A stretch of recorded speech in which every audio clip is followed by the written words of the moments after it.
নমস্কার বন্ধুরা, আজকে আমি আপনাদের সাথে শেয়ার করে নেব চিড়ের দারুণ স্বাদের কাটলেটের রেসিপি।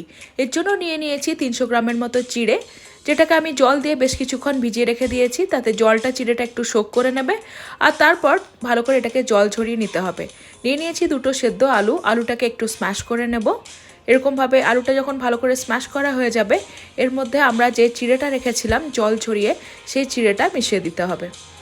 আপনারা দেখতে পাচ্ছেন চিড়ের পুরোপুরি জলটা ঝরে গেছে। এই চিড়েটা এবারে আমি আলুর সাথে মিশিয়ে দেব। এরপর এর মধ্যে দিয়ে দিচ্ছি কুচনো পেঁয়াজ, কাঁচা লঙ্কা কুচি আর ধনেপাতা কুচি। এটাকে দিয়ে খুব ভালো করে মেখে নিতে হবে, তাহলে আমাদের কাটলেটের যে পুরটা আছে সেটা তৈরি হয়ে যাবে। দিয়ে দিয়েছি বেসন, বেসনটা খুবই ইম্পর্টেন্ট এখানে। দিয়ে দিচ্ছি স্বাদ মতো লবণ আর ধনে জিরে গুঁড়ো। বেসন দেওয়ার ফলে আপনার যে কাটলেটটা হবে সেটা তেলের মধ্যে খুলে খুলে যাবে না, তাই জন্য এখানে বেসনটা খুবই ইম্পর্টেন্ট, আপনারা স্কিপ করবেন না।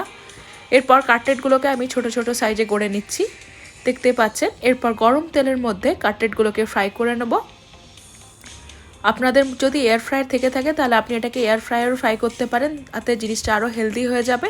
এখানে আমি তেলেই ফ্রাই করছি। বিভিন্ন শেপের আমি গড়ে নিয়েছি, কিছুটা ফিশ ফিঙ্গার শেপের, কিছুটা কাটলেটের শেপে। এরকমভাবে প্রত্যেকটা কাটলেটকে আমি ভালো করে ফ্রাই করে নেব। যখন এগুলো গোল্ডেন ব্রাউন হতে শুরু করবে তখন এগুলোকে এরকমভাবে পাল্টে নিতে হবে। আর পুরোপুরি গোল্ডেন ব্রাউন হয়ে গেলে গরম গরম সার্ভ করব।